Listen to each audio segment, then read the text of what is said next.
If I can give one word of advice, follow up, because I think most people don't.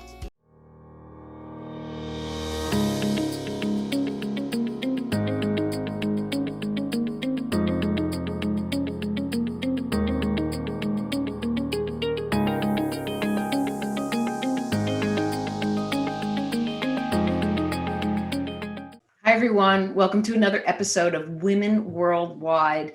Thank you so much for tuning in and for joining us today. We appreciate that you're here, you're sharing the episodes, and most of all, you're sharing how you're doing and how you're feeling, because we always want to know what's going on in your world. Well, it is a new week. We've got some more inspiration, an incredible journey, and lots of advice for you. The topic today is being an advocate, right? Getting out there with your passion. And what are the characteristics of someone who can take advocacy to a whole new level? Well, I've got a guest who can share her journey and advice with you. Joining me on the show is Janice Lintz.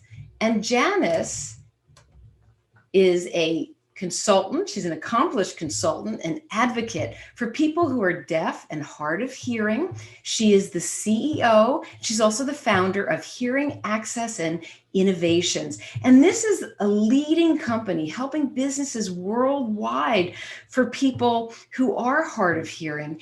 And Janice is doing some amazing work. So it's time. I could go on and on about Janice, but I think she should share her journey and advice with you. Janice, welcome. Welcome to Women Worldwide. Thank you so much for having me. I appreciate it, Deirdre. Well, it's great to have you with us.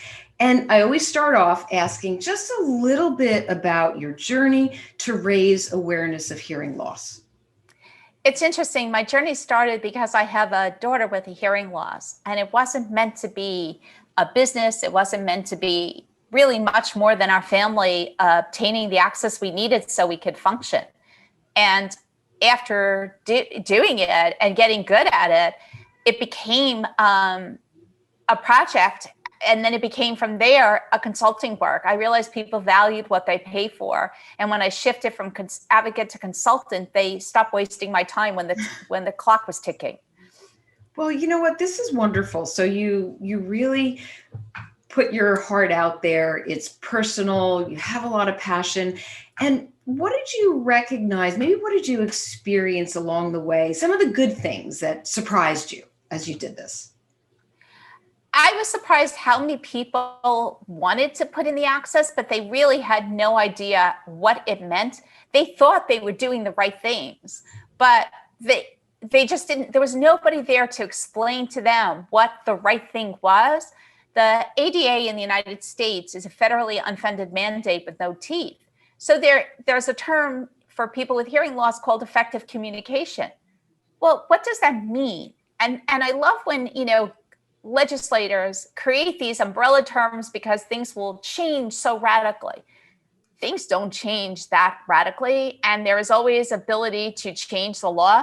But when you have things like terms like effective communication, what you get is effective nothing. Nobody does anything because either they use it as a loophole or they don't know what it means. So rather than get it wrong, they just do nothing. And so I found that people were very grateful for me of leading them and explaining access and really providing the nuts and bolts of what they needed to do. And when I really made it as turnkey as possible, they were thrilled because they were afraid of misstepping and offending someone. So it was easier to do nothing than to offend someone. I was just going to say that. I mean, not knowing, you would probably do nothing, because of course you don't want to offend anybody. So do you think that was, as much as it was a wonderful experience, that people actually want to do something and want the nuts and bolts and the foundation, was that the greatest challenge, or were there other challenges along the way? I'm sure there must have been a lot of challenges. Oh, there's a lot of challenges. So that was one challenge. There's now become this new challenge of people, as Black Lives Matters takes off, people have decided that is the only issue on the table, and they have kind of pushed people with hearing loss or disabilities to the side. And that's become the greatest now challenge. I had one membership organization an architectural organization tell me 2021, they were addressing Black Lives Matters. Maybe 2022, they could deal with hearing loss. And I was like, wow. Why can't we deal with everything? Right, like they could only handle so many issues at a time. And I didn't realize there was this hierarchy of issues. Right. And disabilities and hearing loss became, was lower than race. I had another organization, the National Endowment for the Arts, told me that the access, because hearing loss is a spectrum, and depending on where you are in the spectrum, what type of access you need. But the National Endowment of the Arts, a federal agency, told me when I was asking for access for the people who had residual hearing, they wanted those people to adapt to the people who use captions and sign language. And because again, they made this hearing loss spectrum a hierarchy, and people with residual hearing, I guess, were not deaf enough to them, and they could use captions. So they said, the attorney told me that I was asking for the Rolls Royce of access, and the museum where I was complaining provided the Chrysler level of access. I was so offended. I filed a complaint against the agency because this is a federal agency making really unbelievable statements. And if anyone ever said something like that about race, can you imagine the uproar? And so there's become this position of people thinking it's okay to discriminate. And when I use we all know what racism is, but people aren't familiar with the word ableism, which is the equivalent of racism, but against people with disabilities. And that's part of the problem. Nobody even sees it as an issue. And I think that is really the greatest challenge of people telling me, there's a major bank, I won't call them out yet, but a major bank who thinks that they didn't need to provide a way for somebody who maybe couldn't speak to have access to the bank, or when you go into a bank teller, to be able to hear the bank teller by using this technology called an induction loop. That's what's pictured behind me on the taxi. It allows a person with a hearing loss to hear sound directly in their hearing aid or cochlear implant when you switch to the telecoil setting. And they want people in the bank to write everything down. So I sent email. So she wanted to communicate on the phone. I decided to choose emails. And I could tell she was getting annoyed because the project communicating was taking longer. Plus, she's putting everything in writing. When you have a call with somebody, they have the recording. And depending on which state, you may not be able to record it. I now had everything in writing. She didn't want, as an attorney, to put everything in writing. But that's what people are asking people with hearing loss to do when they go to the bank. Either put everything in writing and slowly communicate in writing by hand with the teller while the line is behind them when they have residual hearing. And they could hear if the technology was in place. And she didn't get it. And then when I raised this, how she was getting annoyed, like she wanted to switch to phone. She kept saying, we could switch to phone. And I'm like, I'm good. She got, right? Like, I'm good. Because I wanted to prove my point. And at some point, I'm like, this is getting annoying, right? Right. She knew not only was it getting annoying, she had just proven in her own writing, it was getting annoying. She stopped communicating. Point right? taken. But I just wanted to say thank you, because now I can take that, and now if they don't have the access, take it to the next level. But I had just proven my point by forcing her to communicate by writing, when it's easier when you have residual hearing to communicate with your voice. Sure. If you don't have a choice, right? But exactly. That's why people who are deaf and use sign language want to use sign language when they can, because it's full of emotion and it's faster. Nobody wants to sit and write it down unless you have no choice, right? If you don't know sign language and you don't have residual hearing, then that's your only option. But if you do, you want to communicate in the way that's easiest for you to communicate your feelings and not have it documentable, right? Yes. Well, so there's something that's coming out loud and clear here. You have to have this stick-to-itness, this perseverance, some level of patience These are all characteristics of the passion. I mean, I can see the passion. I can hear it in your voice. These characteristics are so important if you want to be an advocate, if you want to get out there. Janice, share with other people who really feel strongly about a cause what they can do, and give them, some of the characteristics that they need to strengthen. I would say having a thick skin is the number one characteristic, because you're going to have people who don't want to hear the truth, who are going to push back. There is definitely, and some of those people can be rather mean.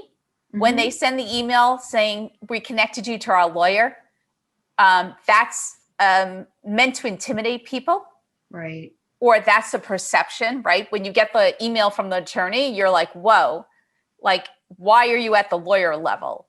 And so you have to know that when you're speaking, if you always speak the truth, then you have to persevere through that. And then you have to become creative, like I was with this issue. We'll see if it works, but it was a creative way of forcing. And as it started, it wasn't like I planned it, but it started unfolding. It was ridiculous because she didn't get it until it was too late. But you have to have a thick skin, because I've had my neck on the chopping block. I would say my hardest and most successful projects, some of them required putting my neck on the chopping block, so to speak, because you have people who want to silence you, and you have to be willing to go the distance.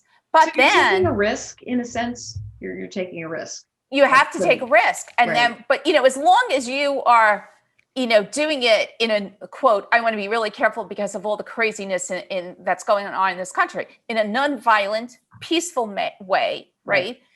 And telling the truth, not your perceived version of the truth.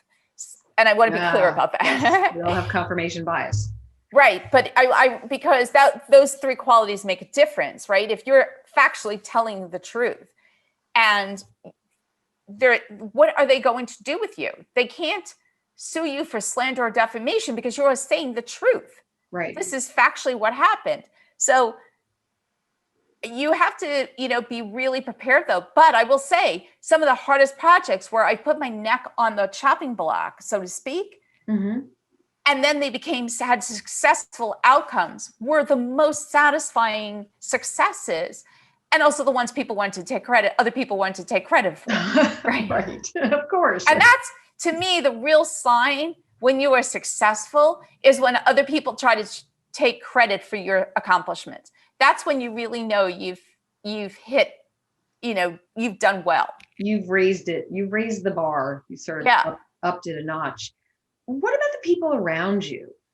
Are you aligning with people who share this level of passion and who speak truth? And talk about some of the ways that you know who to bring into your world and who to work with. I do. And actually, there are a lot of people who help me, but a lot of people are behind the scenes because either they're in positions of power, authority, or within their company that doesn't allow them to speak out on the various issues or help, or has taken a different position than they personally feel. And so people help me behind the scenes. I mean, I have worked in industries from passenger vessels, government agencies, rail, all forms of transportation, airlines, airports, taxis, museums, theaters, hospitals. You could not work on the vast telecommunications. You could not work on so many different fields at high levels without people helping behind the scenes, because nobody has more than 24/7. I'm not a genius, right? Like I have like a brain trust of incredible people who will help me, but can't always speak out on the issues. And you also find out who the helpers are, as people have referred to, right?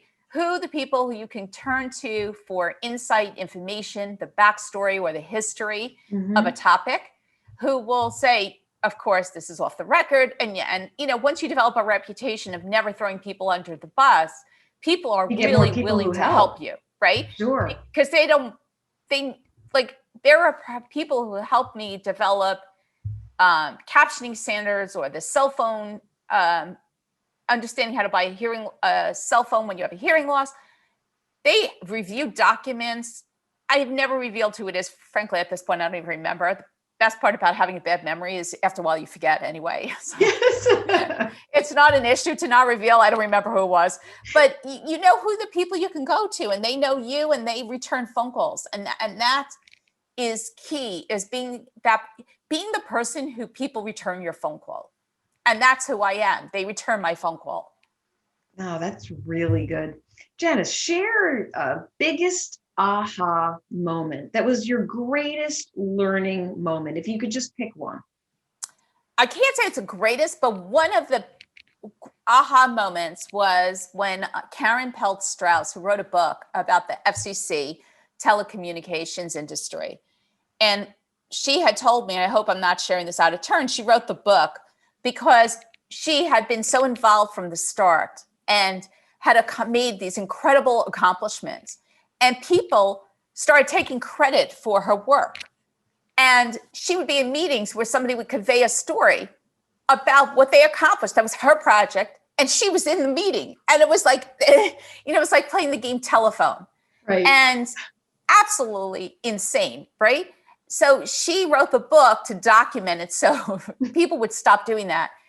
That was brilliant and very enlightening, because I realized I was having the same problem. The taxi project that's behind me, I had a mother try to take credit for her daughter as the initiative of this, and she was actually going to win an award for it, which was crazy.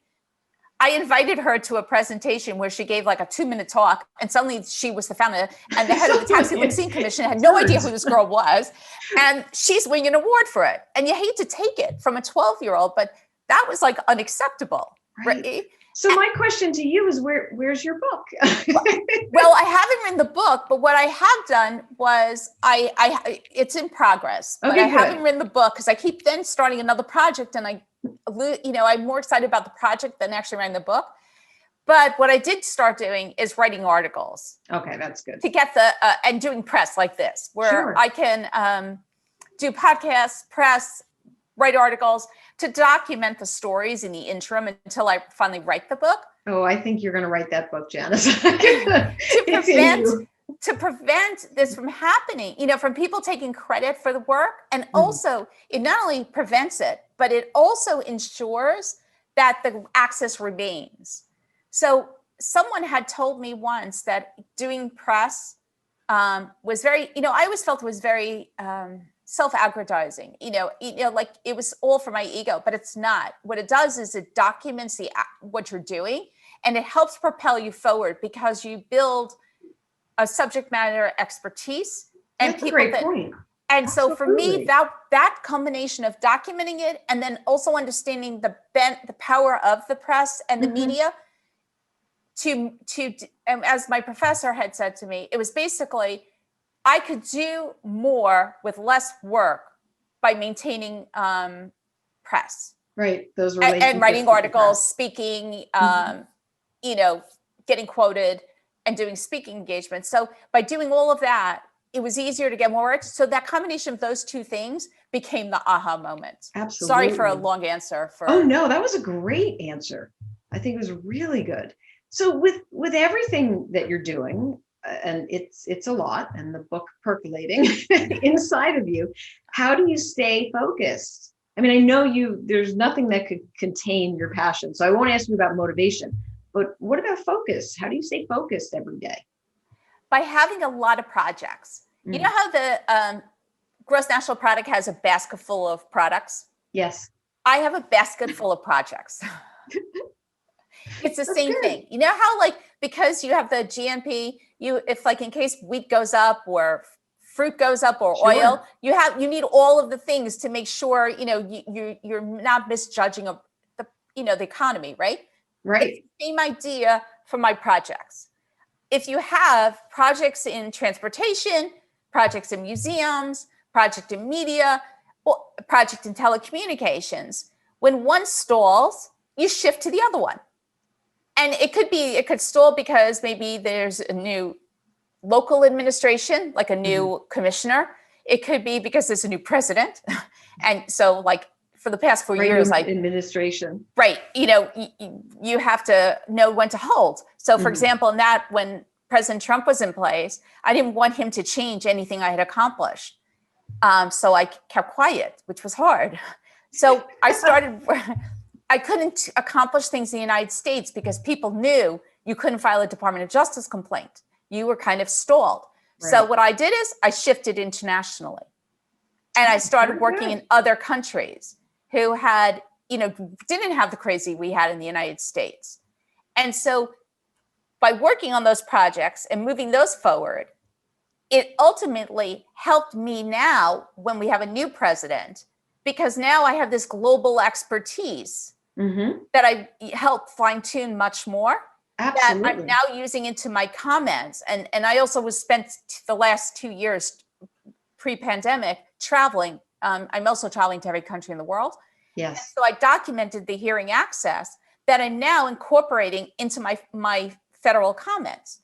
So when you shift, it ends up helping you in ways you may not realize, but by keeping multiple areas, it's kind of like the GMP basket, right? It's like the basket. It hedges against shifts in the economy or in the administration. But it also speaks to your ability to be flexible and to adapt, to pivot and change. You have to have that characteristic, the adaptability as well, I would think, if you want to be an advocate out there.